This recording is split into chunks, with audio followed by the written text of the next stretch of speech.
Halo semua, kita jumpa lagi dalam channel Logika Angelo. Saya akan mulai video kali ini dengan sebuah pertanyaan.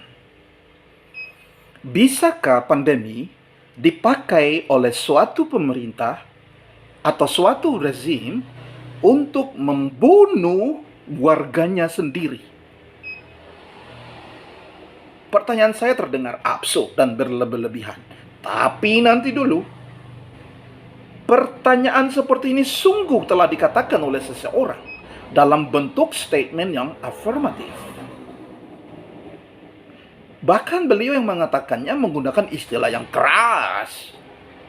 Beliau mengatakan pandemi dipakai oleh rezim Joko Widodo sebagai senjata pemusnah massal, atau dalam bahasa Inggris biasa kita sebut weapon of mass destruction.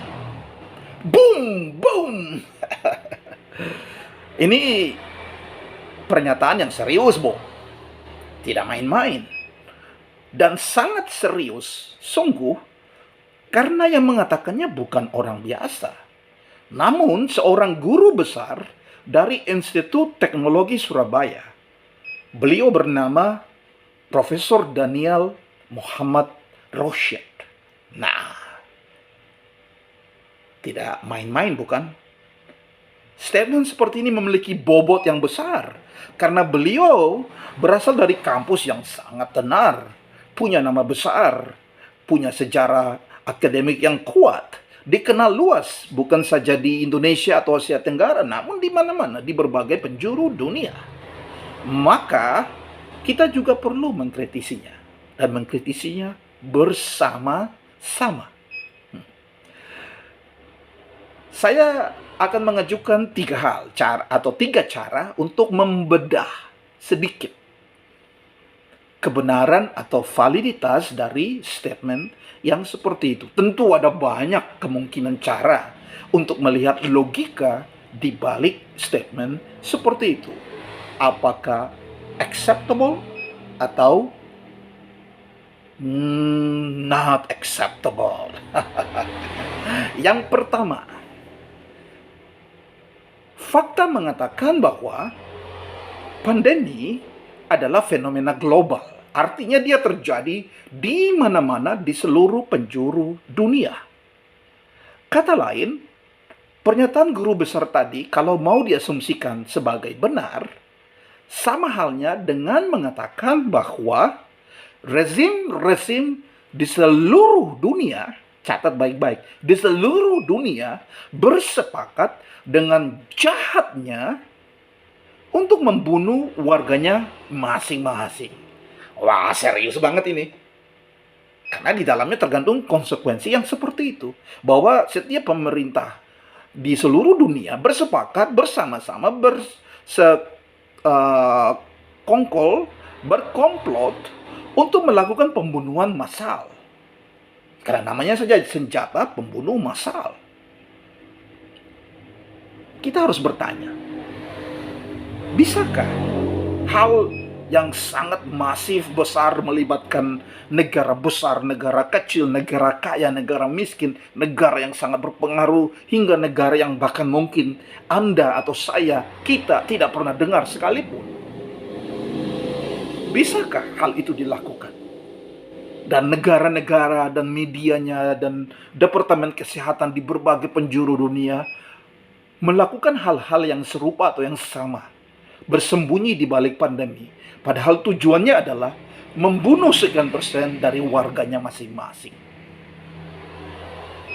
Pertanyaannya lebih lanjut adalah, badan atau institusi atau sekelompok individu atau orang yang sangat berpengaruh yang mana yang sanggup dalam tanda petik menjadi panitia pelaksana, menjadi event organizer dari senjata pembunuh massal ini? Siapa yang bisa mempengaruhi dan lalu kemudian mengatur negara-negara untuk melakukan hal yang sangat keji seperti ini? Ini kan seperti kuota. Ya, kuota. Bayangkan ya, mereka duduk di awal pandemi, sebelum pandemi dimulai secara resmi. Lalu ada macam-macam presiden, perdana menteri di situ, atau mungkin menteri pertahanan atau menteri ekonomi dari berbagai negara di seluruh penjuru dunia, dan terutama negara-negara yang berpengaruh di dunia. Bayangkan ya, eh, kelompok elit ini ataupun institusi yang super power seperti ini lalu kemudian mengatakan pada, hey, Amerika, Donald Trump, atau kemudian belakangan setelah digantikan oleh Joe Biden ya, Amerika, kamu kan negara besar, kamu sudah terlalu lama berkuasa, bersenang-senang, mempengaruhi dunia dengan macam-macam kekuatanmu, dengan mediamu, dengan tekanan militermu, dengan industrimu yang besar, teknologinya yang besar, dan macam-macam. Jadi sekarang saatnya kamu membayar dengan kita kasih kuota 5 juta orang harus mati. Lalu melihat ke samping Amerika, ada Putin di situ. Wah, Putin kan badan besar seperti beruang gitu kan. Lalu dia mengatakan, "Hai Putin, kamu kan badan besar. Kamu biasa menyembuhkan diri beruang gitu kan. Sekarang saatnya kamu tunjukkan kekuatan kemampuanmu. Kuota dari kamu 10 juta kematian." Lalu Cina, Xi Jinping tepuk tangan, hore.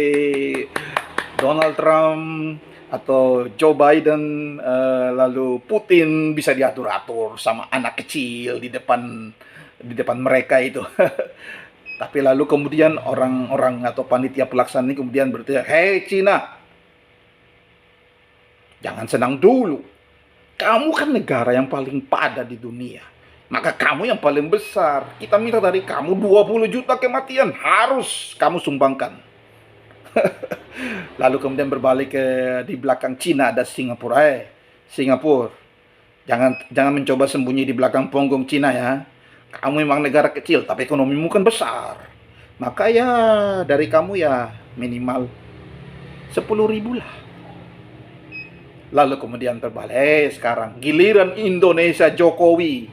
Kamu kan negara besar, besar wilayah, besar lautnya, besar sumber daya, besar orang-orang pintarnya, jumlahnya sering besar dan melebihi di banyak negara. Maka sekarang saatnya kamu tunjukkan kemampuanmu.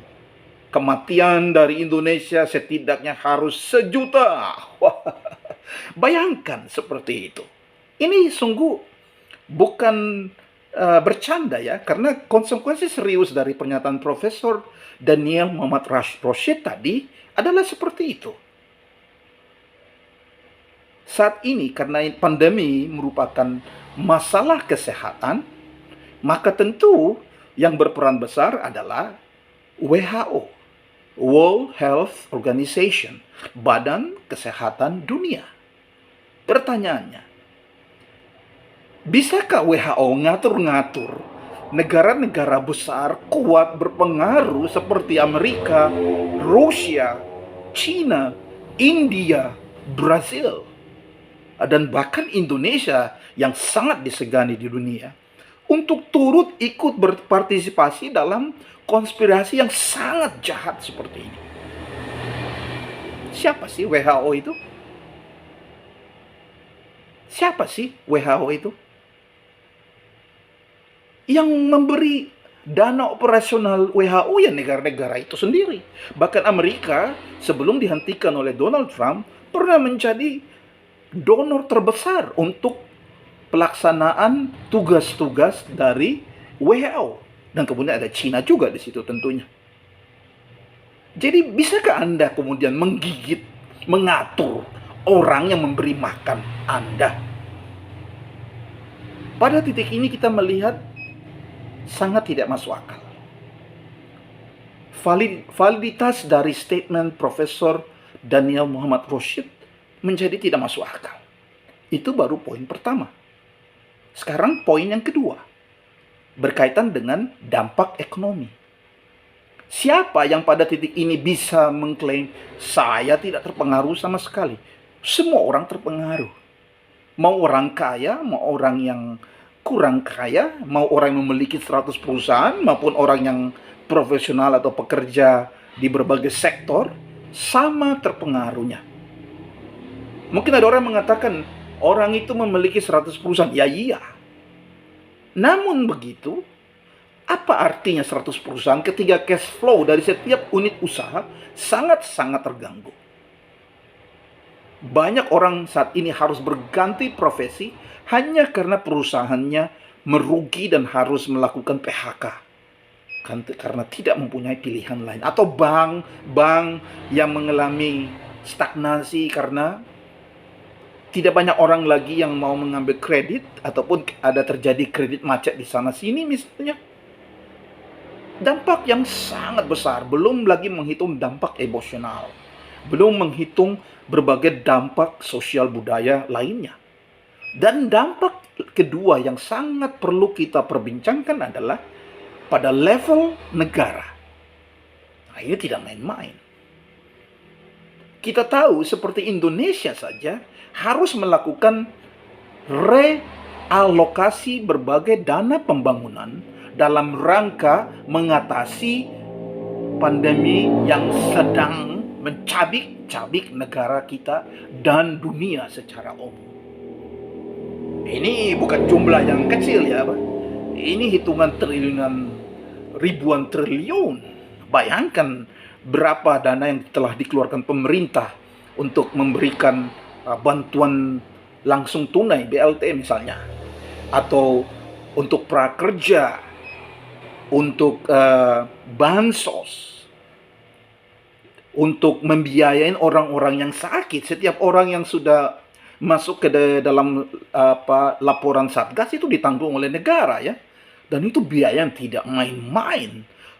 Bagaimana pemerintah harus melengkapi berbagai pusat perawatan atau isolasi dengan peralatan, menambah tempat tidur, berbagai fasilitas penunjang untuk para pasien yang sedang dirawat di sana, ataupun berbagai macam hal yang telah dilakukan pemerintah yang kita tahu dan ataupun yang tidak kita ketahui dalam rangka mencegah agar pandemi ini tidak menjadi momen kehancuran bersama. Pertanyaannya, untuk apa melakukan pemusnahan ataupun pengurangan penduduk atau apapun istilahnya melalui jalan pandemi yang jelas-jelas menguras keuangan negara, yang menempatkan negara dalam risiko-risiko yang besar? Orang-orang merasa tidak percaya dengan pemerintah, itu risikonya. Semakin lama ya semakin besar risiko seperti itu. Ataupun terjadi PHK besar-besaran dan jelas itu menekan benar ekonomi dan keuangan negara. Pembiayaan-pembiayaan yang luar biasa besarnya, bahkan negara harus berutang hanya untuk mengatasi masalah pandemi di Indonesia. Dan ini menjadi fenomena di mana-mana di berbagai penjuru dunia. Banyak negara yang harus berutang hanya untuk mengatasi situasi kesehatan yang berlarut-larut, yang sudah hampir 2 tahun ini ya terjadi. Siapapun yang menjadi pemimpin atau menjadi presiden Indonesia tidak akan mengambil tindakan yang konyol dan bodoh seperti itu. Untuk apa? Itu kan tindakan bunuh diri politik. Mengambil sebuah jalan pemusnahan ataupun pembunuhan massal yang sangat sulit dan menguras keuangan negara, yang membuat negara dalam keadaan genting, bukan saja secara kesehatan namun juga ekonomi.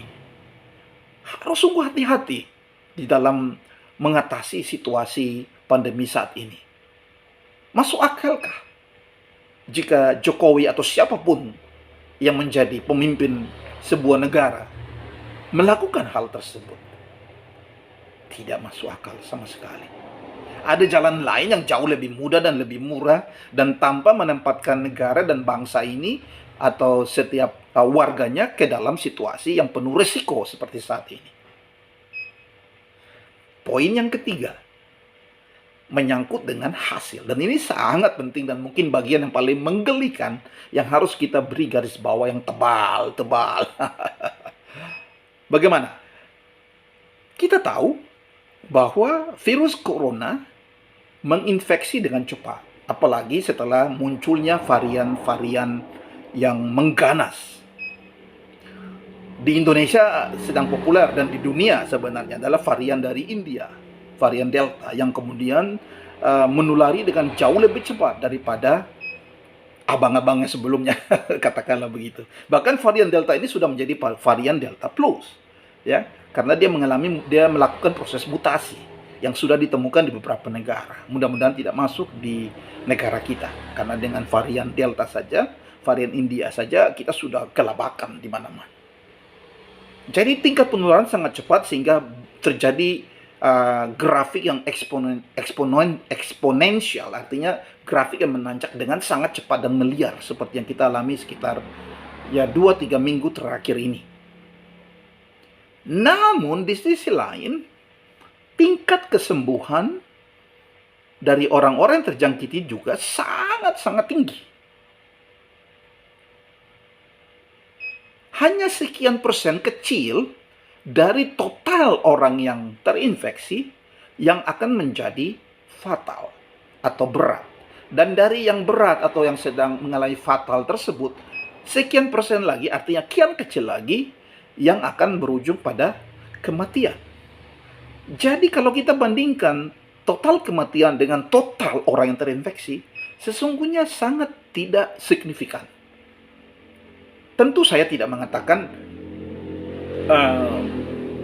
orang-orang yang meninggal itu begitu saja ataupun tidak perlu kita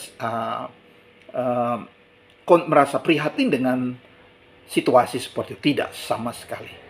Secara sangat serius dan sungguh-sungguh saya selalu berdoa untuk setiap orang yang sedang berjuang keluar dari sakit ini, dan terlebih mereka yang kemudian bertemu dengan pencipta kita melalui jalan pandemi.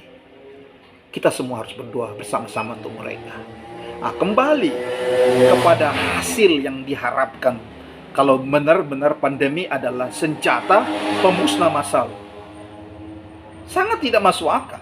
Sementara dampak ekonomi, dampak sosial politiknya dari pandemi yang berlarut-larut seperti ini luar biasa besar dan menguras keuangan negara.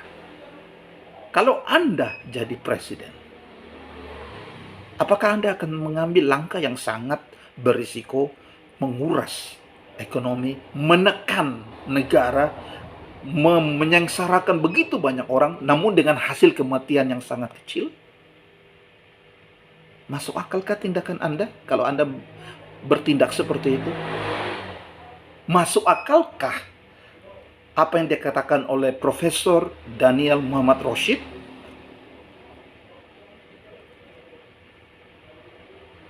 Dari 3 poin ini saja, fakta bahwa pandemi adalah fenomena global, dampak ekonominya bagi setiap orang dan pada level negara, dan yang ketiga,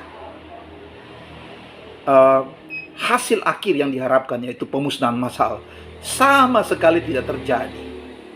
Tapi dengan menunjukkan yang sebaliknya, bahwa negara dan bangsa dan setiap orang sangat-sangat tertekan, dan kita berada dalam krisis yang multidimensi.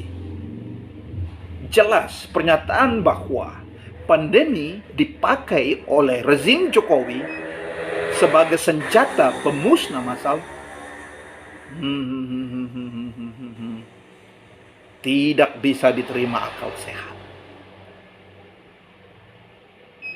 Saya tidak tahu persis apa yang memotivasi beliau guru besar saat mengatakan pernyataan seperti tadi. Namun dari sisi bahwa beliau prihatin dengan banyaknya jumlah orang yang terinfeksi, dan terlebih setiap orang yang harus gugur, bahkan banyak dokter perawat yang gugur, pada sisi ini saya dan kita bisa bersepakat. Karena satu kematian sudah terlalu banyak, apalagi mencapai puluhan ribu. Namun kita tahu pemerintah melakukan apa saja. Tidak sempurna, iya. Tapi kita bisa melihat keseriusan itu di mana-mana. Banyak hal yang mungkin tidak cocok atau tidak sesuai dengan yang kita inginkan. Tentu, di sisi lain, sebagian dari masyarakat kita juga kurang kooperatif. Ini menjadi PR kita bersama. Namun, kalau mengatakan bahwa Jokowi menggunakan pandemi sebagai senjata pemusnah massal, not acceptable. Silang. Terima kasih untuk perhatian Anda. Kita akan jumpa lagi di dalam video-video berikutnya. Stay tune. Angeliki. Angelo.